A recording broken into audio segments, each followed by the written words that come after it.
Operation सिंदूर दरम्यान पाकिस्तानची 20 नव्हे तर 28 ठिकाणं उद्ध्वस्त, पाकच्याच अंतर्गत अहवालात कबुली। एबीपी माझाची एक्सक्लुसिव्ह बातमी। पेशावरपर्यंत घुसून भारताने पाकिस्तानचं कंबरडं मोडलं। पडघ्यामधले काही तरुण तुर्कीला जाऊन आल्याचा एटीएसला संशय। आयसिस दहशतवादी संघटनेच्या प्रमुखांची भेट घेतल्याची ही शक्यता। एटीएसने टाकलेल्या छाप्यात 19 मोबाईल जप्त। मनसेसोबतच्या युतीसंदर्भात आदित्य ठाकरेंचं सूचक वक्तव्य। महाराष्ट्र हितासाठी कुठलाही पक्ष कोणत्याही नेत्यासोबत एकत्र येण्यास तयार। मनसेकडून टाळी मिळणार का याची प्रतीक्षा।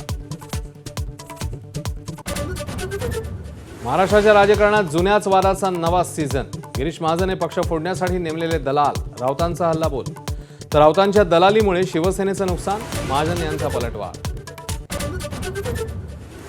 नाशिकमध्ये ठाकरेंच्या शिवसेनेला मोठा धक्का बसण्याची शक्यता। सुधाकर बडगुजर आणि विलास शिंदे नाराज असल्याची चर्चा। काल बडगुजर यांनी घेतली होती फडणवीसांची भेट। चाकणकर म्हणजे रश्मिका मंदाना आहेत का? महिला आयोगासंदर्भातल्या बैठकीनंतर सुषमा अंधारेंचा हल्लाबोल तर अंधारे प्रसिद्धीसाठी आरोप करतात, चाकणकरांचा पलटवार। राज्य महिला आयोगावर नव्या अध्यक्षा नेमा। रुपाली चाकणकरांविरोधात मवियाच्या शिष्टमंडळाची राज्यपालांकडे तक्रार तर नीलम गोऱ्हेंनी बोलवलेल्या बैठकीत महिला आयोगाच्या कारभारावर ताशेरे। गोपीनाथ मुंडेंच्या पुण्यतिथीसाठी गोपीनाथ गडावर पंकजा आणि धनंजय मुंडे एकत्र। पंकजा यांचं भाषण, मात्र धनंजय मुंडेंचं मौन कायम।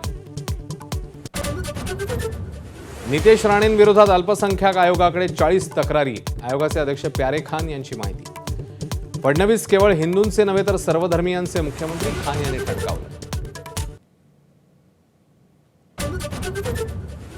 वैष्णवी आत्महत्या प्रकरणी हगवणींच्या कोठडीमध्ये वाढ। हगवणे आणि निलेश चव्हाणचे आर्थिक व्यवहार तपासायचे आहेत, सरकारी वकिलांची कोर्टात माहिती।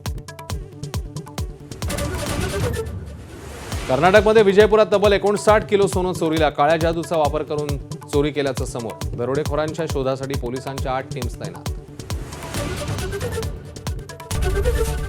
एबीपी माझा, उघडा डोळे बघा नीट।